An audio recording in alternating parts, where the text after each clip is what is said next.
welcome to From Bound to Unstoppable. So, Dan and I have been grinding on this for a few weeks now. A lot of phone calls, a lot of raw conversations, and here's why. Both of us know what it feels like to live bound. Bound by war, trauma, shame, mistakes, even just the weight of life itself. And for years, I let those chains define me. And Dan has his own stories, the battles, the setbacks, the scars that shaped him. But here's the thing, those chains don't get the final say. We've both found a way to break free, and what we're sharing here isn't a theory, it's real, it's lived. We're not special, we're just two guys who walked through fire and came out alive. And now our mission is to pass that freedom on to you. If we can help you see the chains that are holding you and give you tools to start breaking them, then this work matters. And before we dive in, I just want to pause and acknowledge there are tragedies happening around us every day. Families in pain, people carrying weights that feel impossible. And today also marks the anniversary of 9/11, a day that reminds us how fragile and precious life really is. This is why this conversation matters, because freedom isn't just about surviving. It's about learning how to live. I hope you enjoy this segment. Talking about this for how long we've been working on this for? Hmm. Oh, it's been like 2.5 weeks now? 2.5 weeks. Took a little bit to get together, but definitely a lot of long conversations on the phone. And Dan and I are geographically dispersed, so it's you know we got to do everything by phone uh, to get some coordinations together. But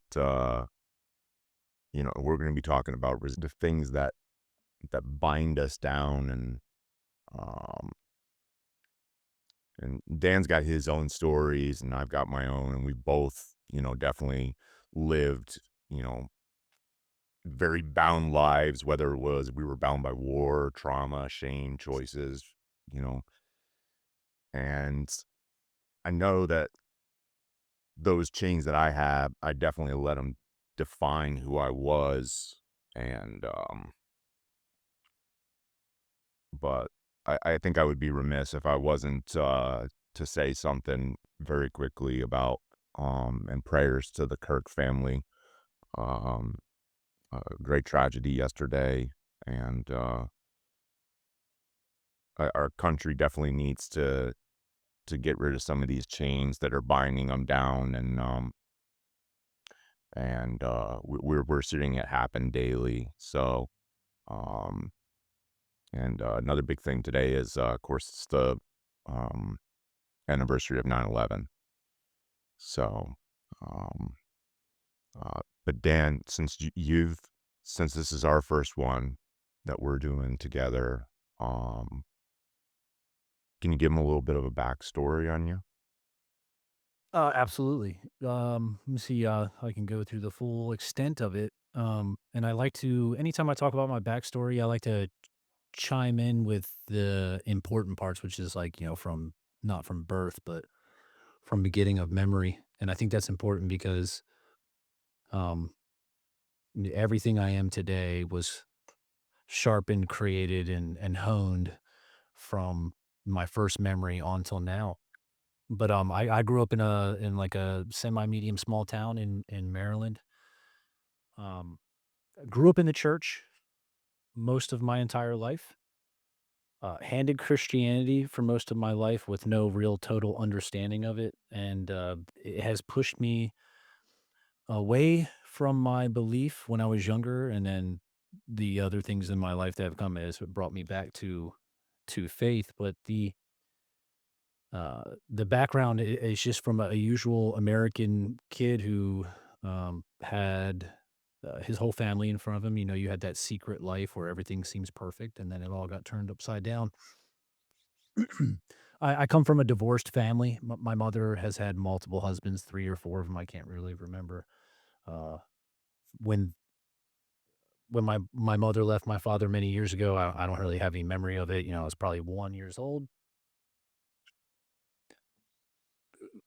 Through that time period, life hit me pretty hard in the beginning. I went through a lot of problems when it came to family members, doing the same thing every family member is like lie, cheat, steal, da da da da. My mother left my father when I was 1, and then she met another man who was amazing, was a good man and taught me some things, and the reason why I bring that up is because even from my early childhood with no memory of my real father being a part of it in the beginning, even though he's been there my entire life, the second man my mother married was a Marine, and I still have vivid memories of him, and those memories are true to today on how I handle my children and how I handle my wife because I was given, a multitude of men in my life that showed me what right from wrong, and I took that into the military too.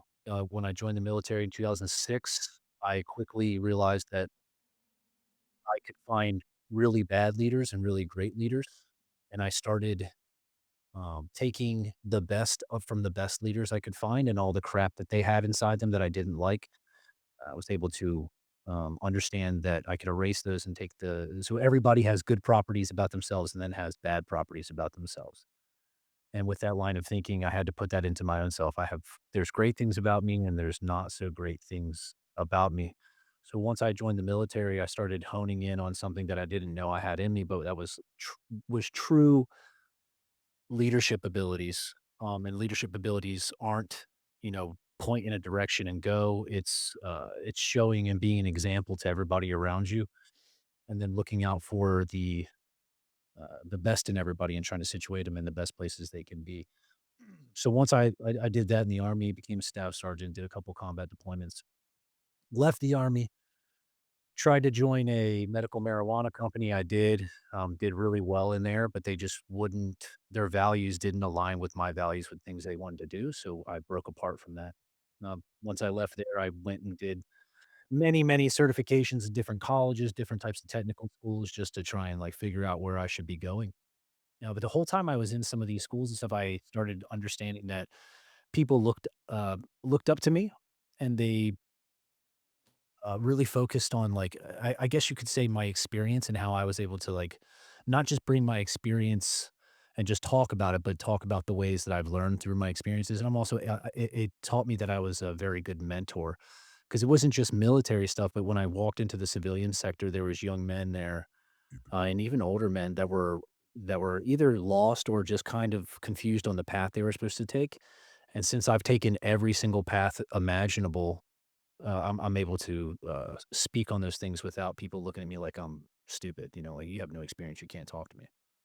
And then after I left, did all those certifications and stuff, I actually joined an organization that does volunteer work all around the globe. We do a disaster response and search and rescue, and their main job is anti-human trafficking. And I had to go to that purpose, and I can get into that long form later on as to like why that purpose exists. But and that's where I'm at now. And now I left the army. I'm 100% disabled. I started doing stock trading and found out that I'm really good at it. So I make a decent living through it. Do small investments with the idea that I'd like to be an angel investor in the future. And the reason why I want to be an angel investor is just because I want to see people thrive. And that's pretty much what my purpose has become is just to help people move forward and not get stuck in the complacency that seems to hold us all down and pretty much create our depression and anxiety, especially with military members when you leave such a great organization with such great people and then you're tossed out into the regular world. You have to start figuring out like what you just did with whatever amount of time you're in there and how you're going to use that for the rest of your life. Mm, yeah. I've got what, 4 kids? I got 4 kids. I'm a stepfather and a father to 3 of my own. I have 1 divorce in the books and then 1 amazing marriage that I'm on right now. It's lasted for a very long time. It's just doing nothing but getting stronger and stronger. Do you think that not knowing that you're resilient can cause you to be complacent? Oh, 100%. Yeah. So that You, you get stuck. You'll get stuck very, very quickly, and you're just you'll be comfortable with what's holding you down. and because it feels like home. It's like, you're making friends with that monster outside your window, and you're like, "It's okay. I'll just stay like this, it's fine." Yeah, it's better than going backwards, right? Right. Yeah, I think people get stuck in that, "Let's not go backwards, but if I'm sitting here, I'm fine." Yeah. And Dan and I can talk about complacency quite a bit. We both served together in Afghanistan. He was my point man, alpha team leader, and I learned a lot. And Dan brought this up, a little bit ago, where he was talking about taking all the things that he learned from good leaders and bad leaders. But what the biggest part was is like, these are the bad things that I'm not going to do. And when I went to Afghanistan, Dan knew more about Afghanistan than I did, and I had to rely on him, because if not, then our squad could get completely taken out, and I had to rely on his experiences. And I don't think I saw you get complacent one time. You were always on the go and ready to rock. There's a few times, you know, a little complacency here and there, you know? I think we're all guilty of it. When we get Uh, over there, we get a little too comfortable. I think it's part of the process, right? You kinda have to. I mean, we're all humans, right? You have to get complacent at some point in time. It's just a necessity, especially if you're overloaded. I think the problem is I think the problems with complacency is, we hold complacency as if it's a total negative, and I think once we're able to recognize being complacent is something that's happening, we should be able to put a timeline on that complacency and tell us whether or not, it's the same thing. So sometimes you have really high highs, right? And you're on it and you're just doing your thing, and we fail to understand that once you get into that high and you're celebrating that high wherever you're at, and you come down to and your graph line is starting to come down a little bit, we get into that bottom spot where complacency lays, and it's supposed to have a sharp upward trend. And a lot of us end up just having a straight line trend for too long. And that's where you can start losing whatever your purpose may be or whatever you're trying to do. Yeah, yeah. And and to our listeners, we're not reading. This is none of this stuff that we're telling you is coming out of a book. We've literally lived and experienced, hell, whether it's, in our childhoods, in combat, definitely broken seasons. Dan touched on this, you know, especially when you don't have God in your life. In this day and age, I fully believe we need God, and more than ever. And me not having God in my life at one point in time, I was very complacent. I was complacent with all the sin that I did. I thought it was going to be okay. It didn't really matter. And sometimes we don't see the destruction that's going on around us, that we're doing, because we're so caught up in our own chains that have got us tied down, and there's no freedom in it. And there's so much freedom in God and turning to God. And so I'm really glad you brought that up. And I think a lot of this, though, you touched on this too, is, faith, discipline. And in reality, I think what's broken me out of my complacent mindset that I was in was the brotherhood that I've had. And I don't think I'm fully free of being complacent in my life. I really don't. But what our goal is we definitely want to make sure we take what we have learned and we're going to pass it on to you. It's not a theory. This is designed to be transformative. And if our stories can help you, that's what we are here for. And we're on is the chains. Yeah, fear. Experience through fear for you, and I'll give one for me if you want. Yeah, yeah. Okay, cool. Yeah. Um, so yeah, big one for me, and that belief that, you know, with a little voice that's in the back of your head that says you're not enough. And I don't think we realize how much that little voice, how complacent it'll make us, and it's just quietly suffocating our growth. I did this before the military. Guy was just like, "Oh man, I'm not good enough for," like, I played sports. I was fairly decent, but just not, committed to anything. And because there was always the fear of like, why try to do anything more? You're just gonna get told that you're not good enough. I come from a family where there was no positive reinforcement at all. There Right. was no like, "Hey, you did this, good job, high fives."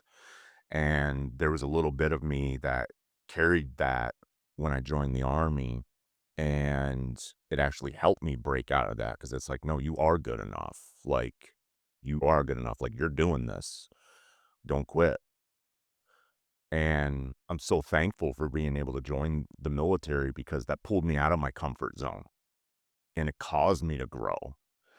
And so many of us will get stuck and stagnant in jobs or maybe even, a mental health crisis, or there's some kind of grief that has just hit your family, and it's just it's killing everything inside of you, and you're not allowing yourself to break free of it, or you're carrying some shame about something that you did in the past, and you're like, man, like I shouldn't even be, talking right now or giving out advice because I've made so many mistakes in my life. Or the guilt of what has happened. And I know for myself, I've definitely not a perfect person, and but that fear aspect of you're not enough will still live in the back of my head. Oh, yeah.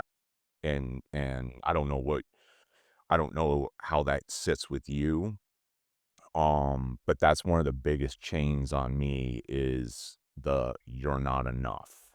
You're not enough." But it's also a driving factor to be like, "No, no, no. I'm gonna prove you wrong." Right. And then we get into pride. No, I fully agree with you. I think the reason why I am the way I am today is because of I never told myself that I wasn't enough, but just like I didn't grow up in a supportive household.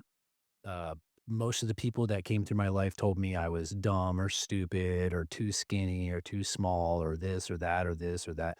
And I don't really remember too much positive reinforcement, and which is okay, but that definitely created who I am today. And what's crazy about that is not even just maybe 2 years ago is when I found out that I was telling myself I'm not enough every single day. I would wake up in the mornings and already start off saying, "Here's another damn day for you to ruin. Here's another damn day for you to be an idiot. Here's another damn day for you to be too skinny," so on and so forth. And what's actually really, uh, I guess you could say, eye-opening is I got the chance to sit with a bunch of, uh, I mean, for me, well, one of my biggest driving things was like, I'm never going to be good enough for anybody. I've always been a fly on the wall. And no one's, I'm just like, I'm the runt of every group I'm in kind of thought process, no matter how big I am or whatever I've done. But I sat with a group of gentlemen not too long ago, about 2 years ago, and it was on my birthday. And I sat with a group of men that they were Green Berets, SWAT team members, some Navy SEALs, stuff like that, and then just regular infantry people and stuff like that. But we sat in a big circle and we did this giant exercise. And in this giant exercise, we all wrote down on a piece of paper, like it was like 3 or 4 things you tell yourself first thing in the morning, right? And in my head, while I'm writing this, I'm like, I'm already not judging, I guess, but critiquing. Like, oh, I don't want to put this down because then they're gonna think I'm this, or if I put this down, then and I'm so concerned with that voice in my head telling me you're not enough, don't write this. And what was crazy about it is at the end of all this, we all threw this piece of paper in a hat. And then we would have to pull a random piece of paper out of the hat and read off of it out loud. Now, there's no names attached, so you don't know who's doing it. but there was 25 of us, and then in that 25 people who I look at a lot of those guys who are bigger than me, more muscular, way more gorgeous than I am, way just, me in my head telling myself that I can't compare to these types of men. They all pretty much had the exact same, mental block and that fear in their head, and all of them, it's crazy, 25 of them who've just have, like, some of the best experience of their top tier, they're elite human beings, are all having the exact same, fearful, "You're not enough" thoughts, and it was very eye-opening and kind of heartbreaking to see, that all these guys felt this way, but it also brought out to the light that if I'm feeling like this, if I'm doing this to myself, and I'm still out here, like, trying to move forward, I'm not doing this alone like I'd always believed I was doing it alone. I just needed to listen to other people open themselves up to me, and it allowed me to see that that I was just, creating this fear off of things that were created from my past, and it Mm. doesn't have anything to do with who I am today. Yeah, I was thinking about this as you were talking and about how you noticed that, most of us carry some of the same exact fears. And it doesn't matter the profession that you're in, we all carry some fears in the back of our head. And just hearing it from somebody else gives you the courage to be able to discuss the things that are going on with you. And I was thinking of an example, and I've been afraid of, confessing sins out loud, right? Yeah. Like that's a tough one. That's a tough one for a lot of people, right? Because, you know, and we're not talking about anything crazy. It could be, maybe I was unfaithful in a relationship. Actually, there was no maybe. I had a very big problem with being faithful in a relationship. And for me, it was just because I was like, well, what's the point? It's not going to work out anyway. So, you know, might as well have my cake and eat Yeah. it too, I guess. Self-destructive. Yeah. You go into a self destructive mode. But that fear of not releasing out these burdens and these things that were chaining me down, I went into a small group. Um, and I had a conversation uh, with Veronica prior to going in, and because I really did not want to go into this pack meeting to talk to these guys about Right, right. what was going on, and I'm like, I'm not even motivated, and I got in there, and my first thing was, I was like, man, I sit in here with you guys each week, and I was like, I want you to know who Matt is. Like, I gotta get some stuff off my chest, and I feel like I need to get this out. And it was almost like God commanded me to, like, confess, what I had been doing in my life and, how dangerous I was really living and not seeing all the signs around me, even as a Christian, I think sometimes people like to, put a very special hat on us and think that we're gonna walk the most perfect of lives, and it is just not possible. Right.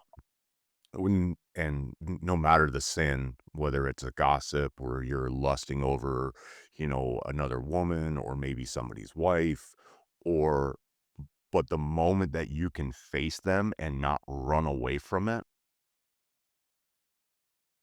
I mean, you're gonna feel some freedom, and you can't break what you won't even admit to what's going on with you. You can't break that burden. You can't break the chain of it. Yeah. What do you think? Because I know what mine is, but what do you think your largest fear that holds you back? Even to this day, I mean, might not be there anymore. It's probably, it could be just a drip, but what is your constant number one fear that you whisper to yourself? Mm, Or what is your fear? I mean, I can tell you mine. My fear, even to this day, is of failure, but I think, I've said it a million times, I'm always scared of failure, but it's why.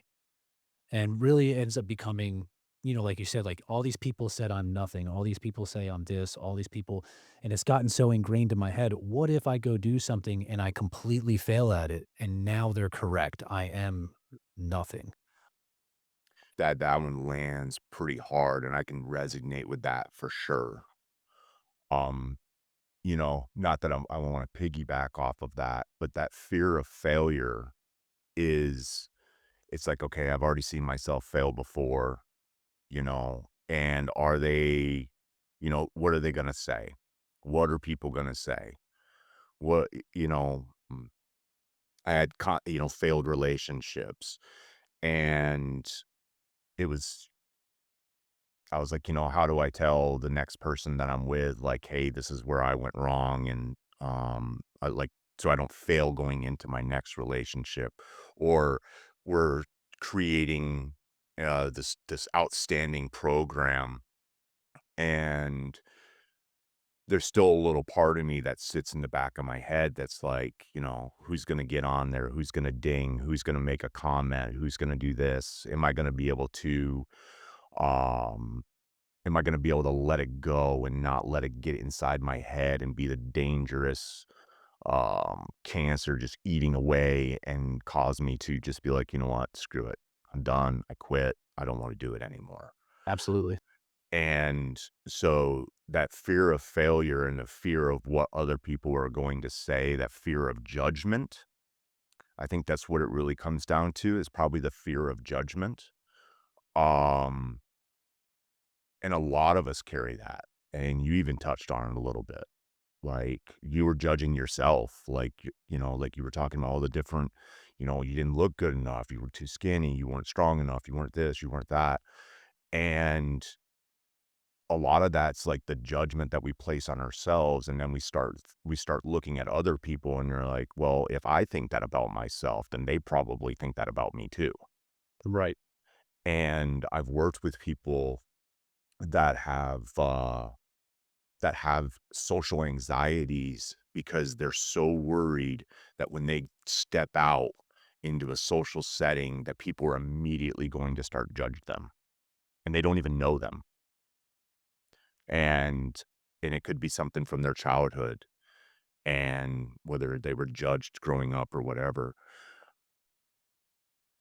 How I was able to get past the majority of it is the awareness of it. Like, I finally woke up, a friend of mine was like, "When's Matt gonna take a look in the mirror and go, 'What is going on? Like, what's happening? Why is all this why are you coming down on yourself so hard?'" And once I brought that awareness to light, it helped me start breaking away from it. And, this goes back to you can't fight what you won't face, you know? And a lot of people will not face their fears, whatever that fear may be.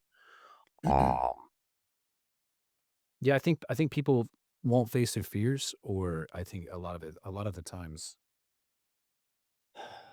I guess people like you said, the truth, right? I think the hardest part is you can't face a fear if you're not willing to be truthful with yourself.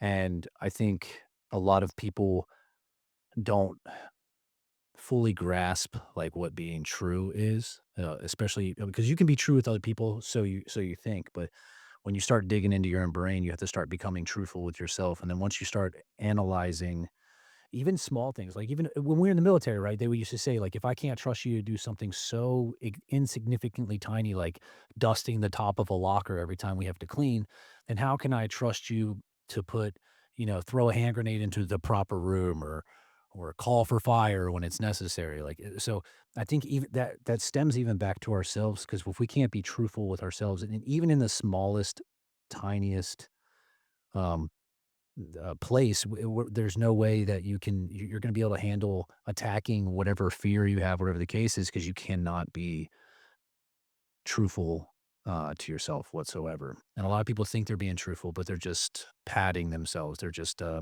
think what they're doing is they're just kind of ensuring that where they're complacent, it stays comfortable right there. mhm, They're just adding to the comfortability of it, even though, and we all know that comfort doesn't mean joy or love or kindness, because we've watched.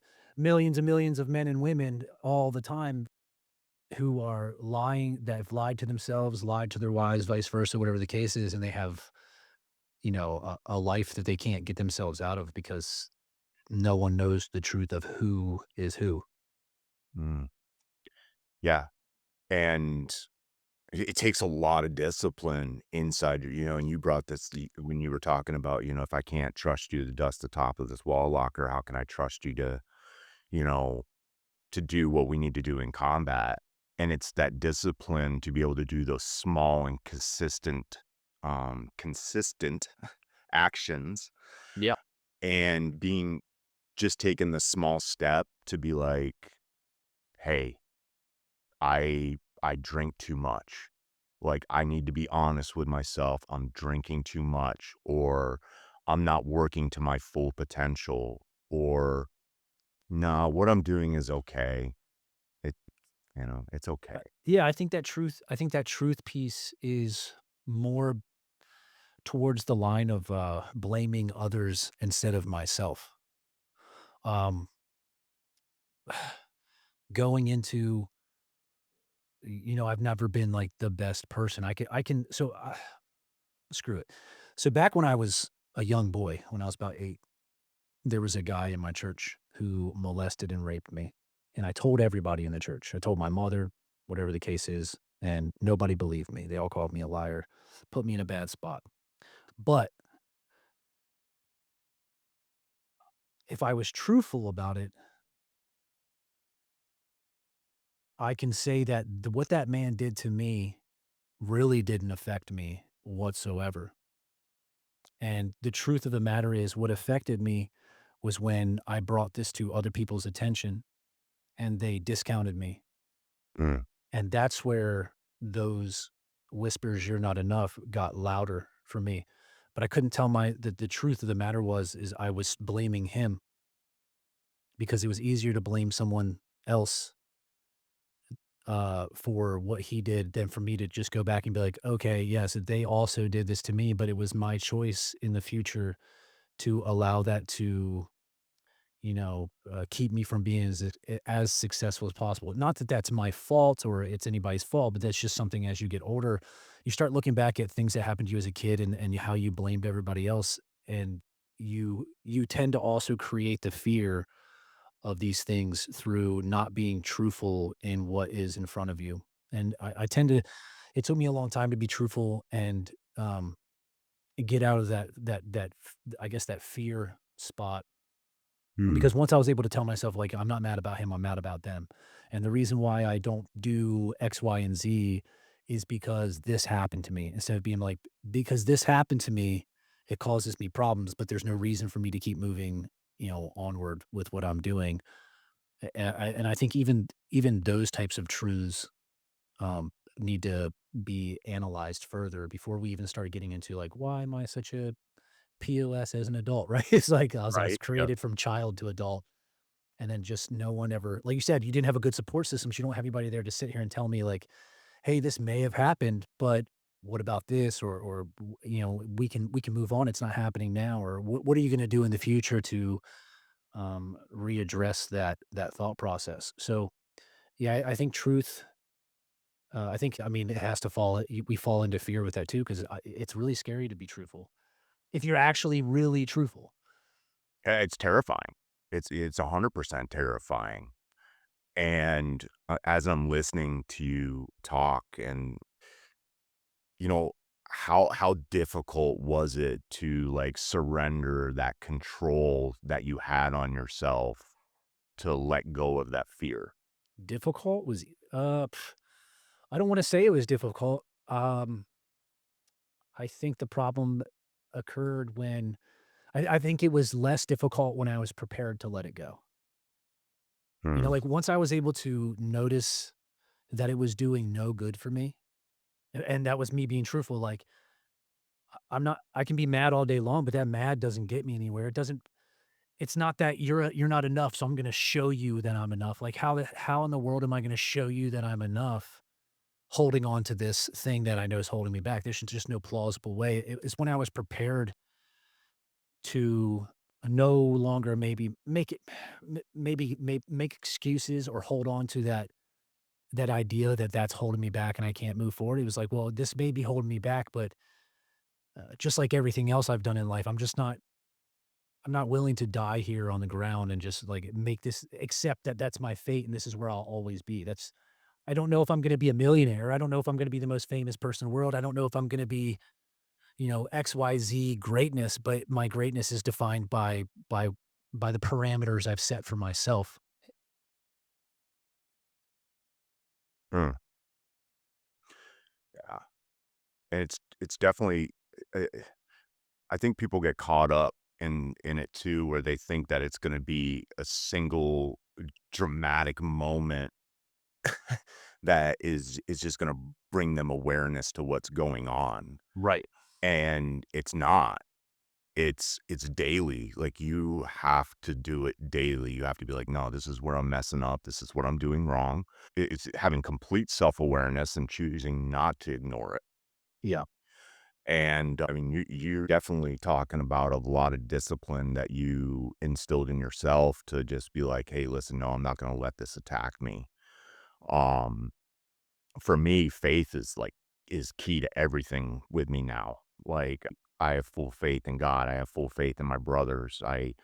Um I know that I couldn't do it just on sheer willpower alone.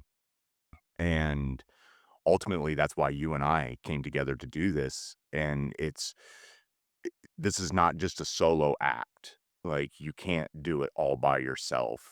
absolutely. And the moment that you can get that awareness and be truthful with yourself and stop being scared to tell the truth about yourself, you can do an identity shift. You can go from bound to free. Like, the freedom that you fear confessing a sin out loud or telling like somebody like, hey, I'm going to tell you the truth. I messed up. This is exactly what I did.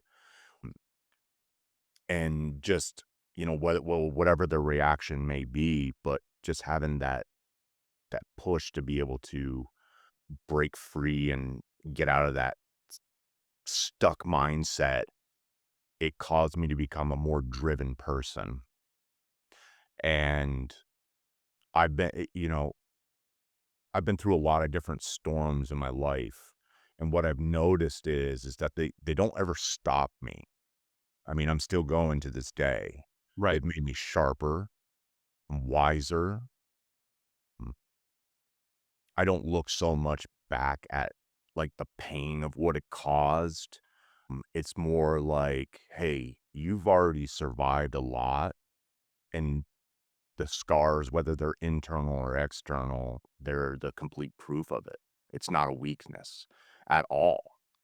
So the more truthful you can be and you can reflect back on your life and go, hey, like, these are the beliefs that I've had and I've been limiting myself this entire time, and you're not giving yourself enough credit for the storms that you have survived, that have made you the person that you are today, the person that's listening to us talk. And we touched on this briefly, and but the real battle is definitely inside the mind. Yeah. It's inside your mind. Once you can get out of your own head and stop the enemy from sitting there and whispering those things into your head and shut him out, that's where your freedom's going to start. And you'll start to see the shift inside of yourself, and you'll start to see yourself in a whole totally different light. um I'm a very nervous speaker sometimes, so I stutter a lot when I talk, so I always have a fear of speaking. But I don't let that sit there in my head and stop me from doing this, because otherwise, who else out there is that could be hearing me right now and they're like, man, I suck at talking too. Yeah. My fear is I speak too much. Like, am I talking to am I still going? Because then I can go in and multiple, but that same thought process goes in. It's like, well, who's listening?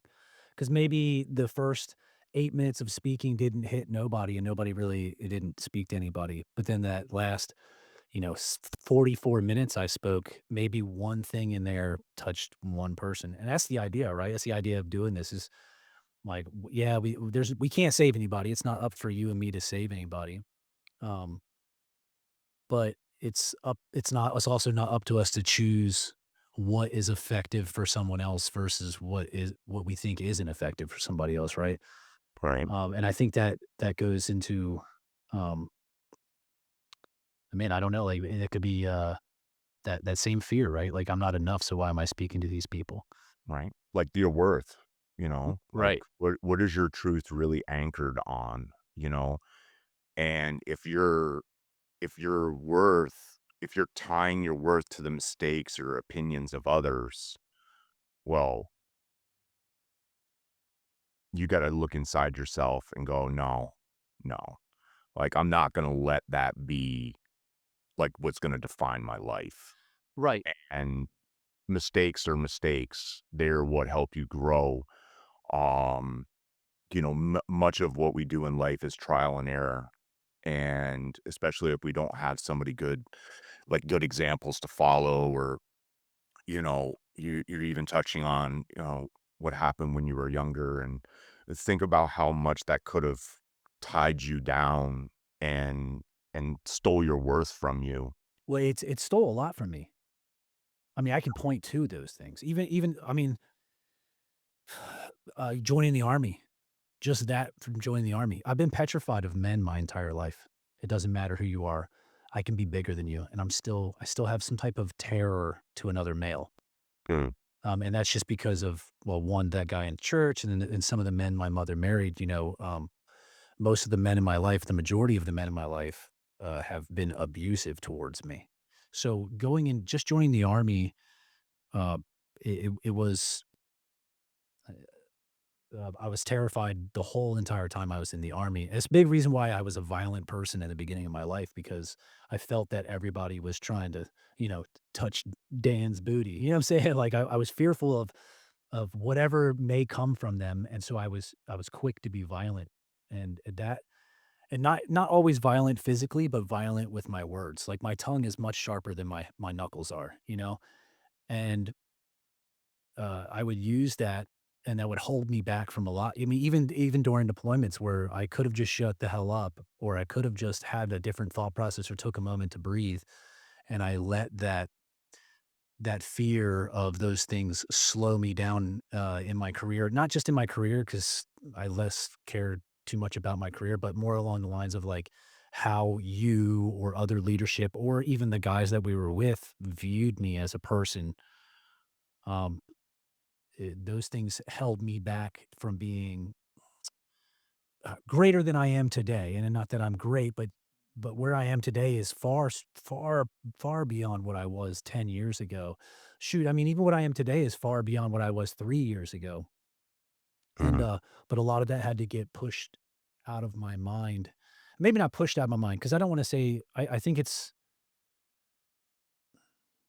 I don't think it's correct that you get rid of it. I do believe that each one of these things that we're talking about, that all bullet points hit, fear, complacency, shame, guilt, silence, all those things are not things that I particularly want to get rid of, but they are things that I want to, renovate, so to speak.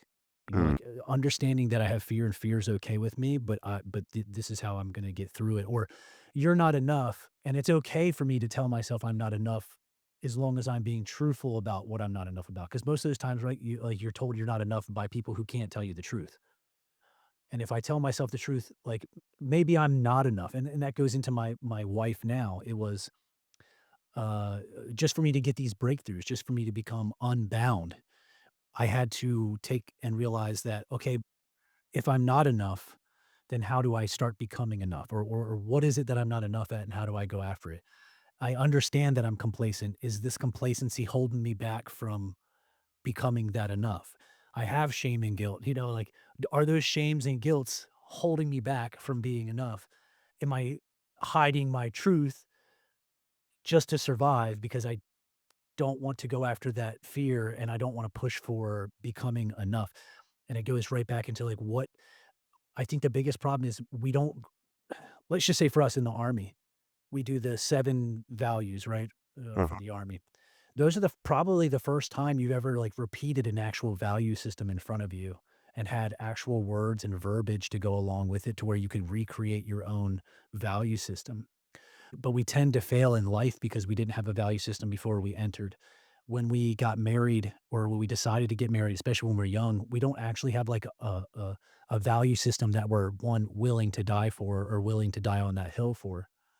And that even goes into like how I'm going to raise my kids or how I'm going to be a soldier or how I'm going to get ready for work in the morning. All those things I think are completely layered in each other, especially when it comes back to being truthful. Yeah. And and if you anchor yourself in that truth, you, man, it's gonna make it like if you start believing the falsities about yourself, it's gonna drag you right back into it. And it's amazing that you were able to move past some of these things that have happened. And I as parents, you know, both of us are parents, and we look at our children on and it's like, you know, what am I doing now that is going to affect my child? What examples am I setting? Am I going to allow them to see that I can allow life to tear me down, or that I'm not strong enough to maybe face the difficulty that my child's going through? Like, how can I help them if I've had problems with depression myself, or if I have a fear of, like, somebody's gonna say something, or there's a lot of times where I'd be fearful, like, you know, is the work that I'm going to do with my child, is somebody gonna go right behind me and undo it?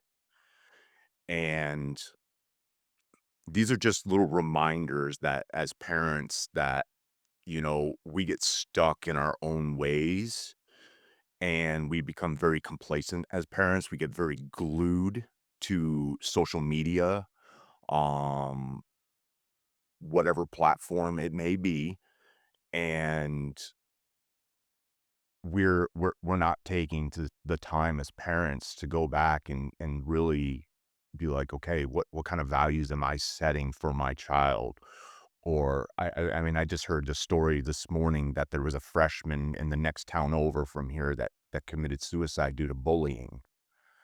And I mean, you're talking about a freshman in high school, a Yep. young lady, and it's so it's so horrible to hear about things like that. But it's like, what truth was inside of her head? What was planted inside of her head that that she thought that was the only answer? And or what truth was planted in the guy that decided to shoot Charlie Kirk in front of his family? What values what values are you carrying? Or what values are you lacking? Yeah, for You sure know, on that. Yeah, I for think, sure on man, it's crazy because I mean, for anybody listening to this, and we know it's a bunch of people that we deployed with. You all know us as completely different human beings, and I think a big reason why a lot of us don't see each other anymore, fear, right? that. Is that like, okay, like you and I spoke about when we first started talking again, when I came back onto Facebook, like you had a fear that like I just didn't like you or whatever the case is. And what's funny about that is I bet you 100% of us have some sort of inkling of fear that what once was will be so much different than what is today. And that fear also keeps us from getting to be next to each other. Because if you and I wouldn't have confessed those fears between each other, then we wouldn't be where we are at this very moment. We wouldn't be talking. We wouldn't be trying to start this conversation together. And that held us back. So I try to like, if anybody's, when you're listening and you're hearing this part, just remind yourself, like, if I'm not talking to my brothers and I've put myself alone because of fear of whatever, put it into whatever that fear is, that has to have been holding you back because when we were together, none of us were held back. All of us were pushing hard. Every single one of us were driving each other forward. So the only piece missing, especially from us veterans, is the guys you had to your left and right. And just in the past couple of days, or I'd say the past week and a half, 2 weeks, I've been back on Facebook, actually posting and doing stuff. I'm getting conversations from a lot of people that I never thought I'd have an actual real conversation with, and a lot of that was fear that maybe I say the wrong thing or maybe I lose one of the men that I love very much just over, because we watched it for 4, 5, 6 years now, like political rants or whatever the case is. Mm. And that fear kept me from exposing myself to people like you and others, out of what if they turn me down? Maybe I'm not the leader I thought I was, or maybe I'm not the voice that, I had assumed people thought I was. And that was and then, like I said, that was I stayed silent, Yeah. for a long time, and I think I did a disservice to a lot of the guys that cared for me and I cared for them. I think I did a major disservice by not being there, and I'll even point out, a lot of guys know there's a gentleman, rest in peace, his name is Keel. He was from my first time in the 101st, and, he sent me a message on Facebook a few years ago, pretty much but I didn't touch Facebook, I was never on it. But he pretty much was seeking help, and none of us answered, and he ended up taking his own life. And I lived with that guilt, even to well, I wouldn't say to this day, but I held on to that guilt pretty heavily, and that's a big reason why I walked away from Facebook. But because I held on to things that had nothing to do with me or it's not my fault, I wasn't able to surround myself with the people that would have helped me push myself further forward. Yeah. I think I think that that happens to us a lot as leaders too. We're always like, am I doing everything that I need to do? Like, do my guys trust me? You know, and that was a big thing for me was, do they trust me? Right. Are they gonna trust me when the shit hits the fan and we're all in the suck? And, reflecting back and I look at it and we all trusted each other. We're like, I don't think there was a single one of us out there that was just like, you know, well, I mean, there was definitely some leaders that we didn't trust, Right.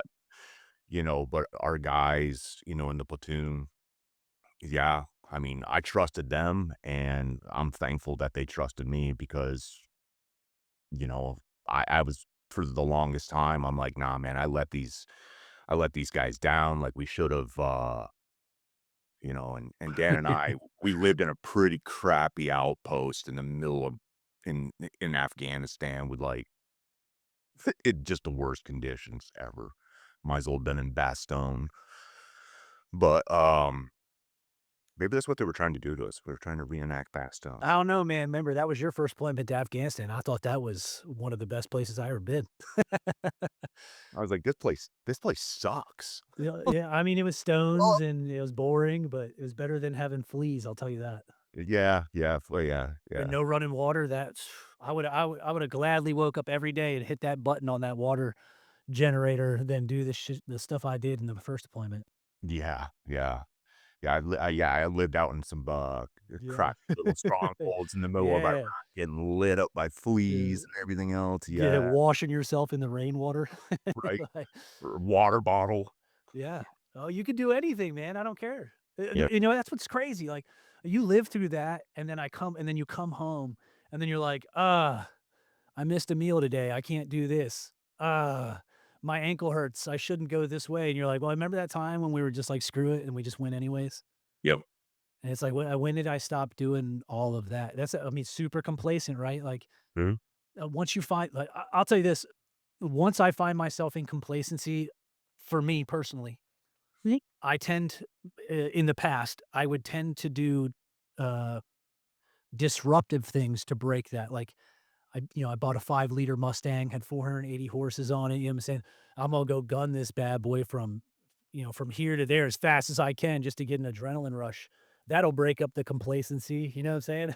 And then you're like, it's nothing, right? It's just like getting on your phone and scrolling and seeing, like, a couple things you like, you get that quick dopamine response, but it meant nothing to me, but I could have killed myself, I could have crashed the car, I could have killed someone else. Um, you end up doing stupid stuff to break complacency without having the proper skill set to realize that complacency just means that you should be resting, recouping, and preparing for that upward trend that you're about to go on. But you can't get that upward trend without knowing how to get out of that complacent market, right? Yeah. And you gotta start stacking some daily wins on yourself. Like, you gotta reflect back on your days, and you gotta start looking at the small victories that you had. Don't don't focus in on the bad. Like, just even the smallest of victories, like, you know what? Like, I I can't even think of one right now. Oh, I got them all, man. I got them all. Well, no, actually, I do have There we one. go. Like, my thing is making sure that I dig into the gospel in the morning, or I read at least a section of the word of God, and, I gotta and pray, and, and confess, to what's going on. And for me, those are like those small little things that I'm like, "Okay, you're getting stronger. You're getting stronger. Your faith's getting stronger, and I can feel it building inside of me." And, but you gotta be consistent about it, whatever the small win is, whether it's, "Hey, like, I'm gonna make sure that I'm getting to work 15 minutes early so that way I can be fully set up, I'm fully prepared, I'm ready to rock for the day." Or, maybe you got in that argument with your spouse, and instead of going off on them, you were like, "You know what? Like, I love you. I'm sorry. Like, whatever's going on, like," and you're not coming back at them. You're realizing that, they're going through some stuff, and, um, Was you can look back at a lot of good things that happened in your day, and, or maybe you didn't get inside your head that day. You're like, Yeah. "Man, I did not allow myself to think something negative today." I don't know how I did it, but Yeah, I think that falls on I think that falls back on us is, you know, whether you were a private in the army or whatever the case is, or you were just a regular civilian, but I can only really speak for how I carry the military throughout the rest of my life. And, when I left the military, one of the best, sayings someone gave to me was, "Just remember you are a part of the army, or the army is a part of you. You're not like, it's not your life. It's not who you are. It's just a piece of you." And mhm, what's really strong about understanding that the army is a piece of me is that, you can't really start going after all these issues in your life if you don't have a plan. And each one of us, was brought up in an environment where you woke up and you knew what you were doing. You got your stuff together the night before because you knew it would save you time and you'd have more ability to make sure that you have the things you need when you're getting there. When you knew you had even small victories, right? That's a small victory. Uh, waking up on time for me is a small victory, especially being retired and having all the time to myself. Is putting that organization, putting that strict adherence to time back into action. And even when we have jobs, some guys didn't get 100% when they got out and they got to go work a regular job. Like you said, you start off with a prayer, or you start off with the Bible. The question is before you go to bed tonight, ask yourself this: did I plan for tomorrow? And we all know plans are only 90% until the first shot's fired, then everything goes to shit. And that's okay because we're fluid. We were taught to be fluid. So the idea or the question is when you got out, or while you were in, or when you were getting out, when did you stop planning? Or did you always, and if you were a private or whatever the case is, you didn't weren't a part of the planning process, you know what it looks like. So when did you decide that that planning process that was so valuable and so well built into you, when did you stop doing it? Because my mornings start with a little bit of music that gets me going, and from there, I ensure that I'm up on time because that's a win for me. My kids get fed by me. They don't just get like a and that's not harping on how people raise their kids, but for me, I'm very big into, like, making sure they have, like, real food before they go to school because the school gives them, like, for lunches, yogurt and a cheese stick. I'm like, "How's my kid gonna be fed like that?" Right? So I could blame them, but I'm like, "No, this is my responsibility." So everything's planned out. Hit the gym, but I know that when I go to the gym to do my particular workout, my purpose is not to get strong, big, and muscular.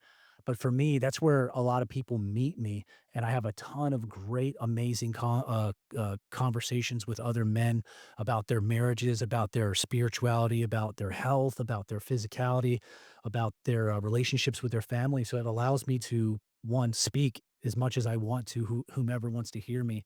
But that's a major win for me. And then just those small things. So I fill it all the way up to the end of the day when my kids go to bed. And even when they go to bed, I have a block in my organization schedule that is not like, oh, 15 minutes, put my kids to bed. It's like it's until was it till COB, till close of business, right? Yep. I'm ensuring that my kids get me at night. So their bedtime, you need to be in bed by 8 p.m. That becomes more lackadaisical because my kids, they talk to me about their days when they're laying down. They tell me about their thoughts and stuff, and I can carry those things into the next day to prepare my next day. So the only thing you have to ask yourself is, am I planning for my next day? Am I planning, 6 months from now and so forth, so forth? And then when you do that, the other big thing, and my kids hate when I say this, but what's your pace plan? We all know what a pace plan is. And if you haven't created a pace plan for everything you're doing every day, especially for the large things, then you're bound to fail and come back into waking up the next day not organized, not prepared. And then it's just going to make your day much more difficult. It's going to be harder to be consistent. And you can't be consistent with major actions all the time. They have to be small, just like in the army, right? Yep. Go in, make your bed, win. Wall lockers done, win. Toe the line, win. You know what I'm saying? Like, you just and I don't care what anybody says, Pass sometimes when the I'm down. inspection. You Right, passed the yeah. inspection. Like, you didn't Wins. have to go back to the motor pool and freaking realign everything. Like, "Oh, yes." I'm not enough. Yeah, here we go. I've made it, right? Like, yeah, like, you can't, and I think the problem is we get on social media and we talk to our friends and we don't know what everybody's truth is. Just remember, everybody's lying to you, but not because they hate you, but because they haven't addressed themselves. So you might see people saying they're doing all these great things and they might not, but I mean, it's not for me to judge. I can only hope that they're doing those great things, but it only involves what I'm doing every single day. It doesn't matter what everybody else is doing. So Yeah. you'll break that mindset quickly just by organizing yourself. And a lot of us can't break the cycle because we're unorganized. Yeah, that's a killer one right there, and, I remember when I got out and I was retired back in 2019, and, like, I stopped making plans for my day, and I watched, like, I was like, "Why am I always constantly burnt out?" And it's like, "Dude, you didn't plan anything out, like, you're just flying by the seat of your pants all the Yeah, time." yeah. And then I met a leader. And, this guy is, he's never served in the military. He's a coach, uh, an extremely good coach, and he wanted all of his people to have execution lists for the next day. He's like, "What are you gonna do?" Even if it's a small thing, like, "I'm gonna wake up at 6 AM, I'm gonna take the dogs for a walk, then I'm gonna read, and then I'm gonna go to work, and then when I get home, I'm gonna sit down, I'm gonna help my kids with their homework, and or have those meaningful conversations." And I hopes those that are listening to this, having those meaningful conversations with your children means so much. It means so much to them this day and age because they're hearing so much crap online. There's so much negativity out there that they can get tore down very, very quickly. Oh, yeah. And, they need to understand what their daily wins are. Like, "Hey, like, buddy, you like, it's freaking awesome, man." Like, you know, my daughter sending me, like, her latest work of art, that she's worked very hard on. I'm like, "You're" I'm like, "It's incredible." And, just letting them know that there is positivity in their life. And that really comes back to, do you know how to serve beyond yourself? And as a parent, you got to know how to serve your children. And, but you have to break free of and understand your own truths so that way you can do the breakthroughs to be able to help others break theirs. And once you're able to do that, it'll make you unstoppable. It truly will. Yeah, absolutely. I think okay, so If you don't know, one of the largest reasons, and if anybody doesn't know, I mean, when I left the army in 2017, I was kind of forced out. I was having some major disassociations. I was like hearing shit I shouldn't be hearing and stuff like that. But I got pushed out, but on a positive note. I mean, it was leadership noticing that, hey, we have a staff sergeant here who's exceptional and he's great, but we need him. He needs to be more. But I brought that up to the attention of the psychologist when I was coming through. And when we talk about kids, I a lot of us, and I'll be the first to say this with no shame. I destroy my stepdaughter. She was, I met her when she was 1.5. When we were in Hawaii, and even before we were in Hawaii, I was so damaged mentally that, because I have my own son who I never see, and then I have this little girl, innocent girl who I brought into my life, married her mother, and I get to see her all the time. And so a big part of me like resented that relationship between her and I. And it's not that I had any hatred or anger towards her, but I was just so angry with like how my life had turned out and where I was. And I was so and I was having a lot of other troubles when it came to like, past deployments and divorces and then being with the wife I have now because, her and I's relationship's only getting great, over the past few years, because it was really rocky in the beginning. We weren't, long story, well, I won't go into that story, but I was yelling at Kenzie constantly. Like I was just, so terrible to her. I was the worst human being to a child. I mean, I cared for her. I loved her. I did the things I'm supposed to do, but it was really just the things I'm supposed to, not the things that I need to do. And I couldn't break myself while in the army because I was giving the army 100% of myself, and my family was getting pretty much 0% of what I could offer them. So when I left, it actually opened me up to be able to uh, realize that, for one, she saved me from myself, but now I've created this trauma through this little girl for the rest of her life because of the way our relationship developed when she was a young kid. But today, now that she's 13, um, one of the biggest things that I learned was that same going back to truth. Like I tell my kids all the time, like, I'm a muff up. Like I mess up. I Yep. still mess up today. And then I don't give them like, you should do this and you should do this. I always try to start with my kids like, hey, this is where I'm wrong and this is where I'm messed up. And so if you're ever in this position, or since you're in this position right now, these are things I did. It might not work for you, but just, and that has opened up my daughter to she tells me everything. And she's so logical and so rational. Mm. And just leaving and understanding that I needed to do something more, like something bigger than the army, that the army was no longer my thing anymore, that I owed this child and my wife and my futures, a better lifestyle is what kind of thrusted me into the world of, how do I fix myself? Because fixing myself, because the idea of myself was not who I was at that moment. I wanted to be better. I wanted to be a great father. I wanted to not be angry with everybody.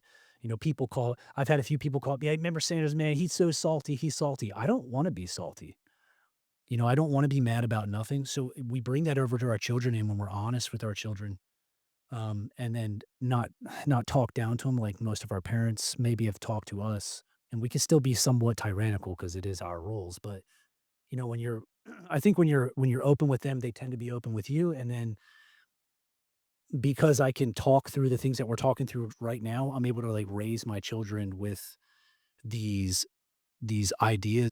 I guess you could say these lessons learned Mm. to where they're not learning them when I learned them. Like, I'm 35 and I'm learning it now. It's like, hey, you get to be 13 and you're learning this stuff. And then, our children will grow up to be, not bound and completely unstoppable.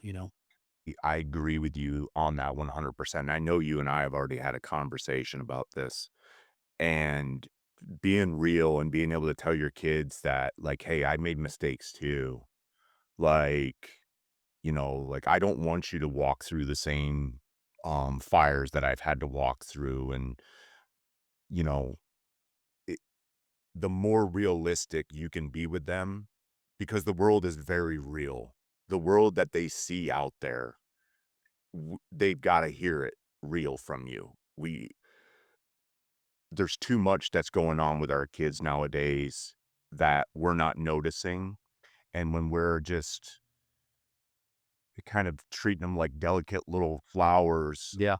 it can do a lot of damage because when somebody comes along and crushes them, they're not, resilient enough to bounce back from it. And I've watched my son go through very, very difficult times. And I was able to sit down with him a few years ago and just kind of explain to him, be like, listen, man, I messed up a lot when you were younger. Like I was super hard on you and I'm so very sorry for that. I was like, it's not a reflection of anything that you ever did. And there's no excuses for it. But what I want you to know is that like I am extremely proud of you and you're you're tough. You're tough, man. Like I put you through hell, but you are tough. Yeah. We don't want you to stay bound. Okay. We want you to choose freedom like every day.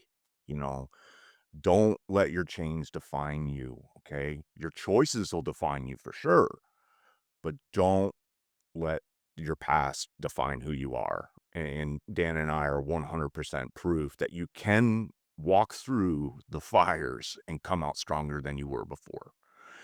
And this is your moment. This is like your moment to start really letting let what we've talked about today set in. And freedom isn't just something that we're just talking about. It's real and it's very possible for you. Um think about the chains that have been holding you. Um what your next choices are going to be. And Dan and we're not special. Okay? We're not special Nope. people. We're just living proof that you can come out stronger.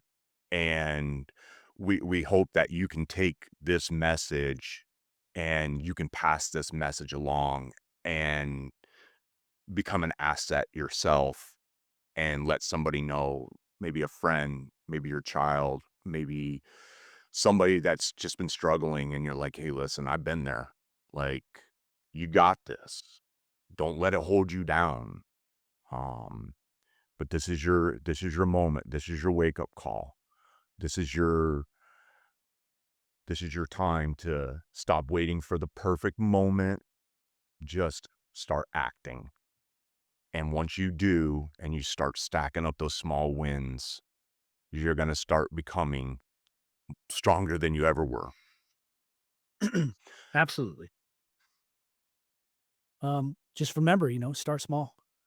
I think a lot of people just tend to go into this and they're like, "I'm gonna fix it today," and then they load their plate up, and then they Mhm. get full and then bloated, and then they don't wanna do it again the next day. I But they used bite off to more than they can chew. Right, absolutely, it's a slow process. Just remember, you gotta start slow. It's not like I said, if you want big changes, have someone die close to you. That's where big changes happen. But to make small changes to prepare yourself for those big changes, you have to start super small. And it is just, and that small piece for me was just being truthful. And just truthful with myself. What can I do? Yeah. And it's always something small. So I always say start with something small. Even in my house here, like, I was having a bad day not too long ago. Wife said, "Hey, I really need the dryer fixed." And my complacency was like, "Yeah, well, it'll be there forever, blah, blah, blah." But in that depression, I went and did it anyways, got that one win out of the way, and my entire day changed. So it's a small starting progress. You got to be consistent. Even coming here and listening to us, consistency is we're starting this out brand new. But even though it started out brand new, this is where you as the listener can come in and just when you make those comments, it's really nice to hear those like, "Hey man, this was amazing." But ask questions, Yeah. pull from Matt and I, and get some of those questions out of the way. Just maybe you can get some ideas, and they might not always align with everything in your life, but it all aligns with everything you need to do. You just don't have to follow the same paths that we're following. Yeah. That's I hope everyone lets that set and just land and reflect. And Dan touched on it right there. Like, please give us your feedback. Don't be afraid to reach out to us.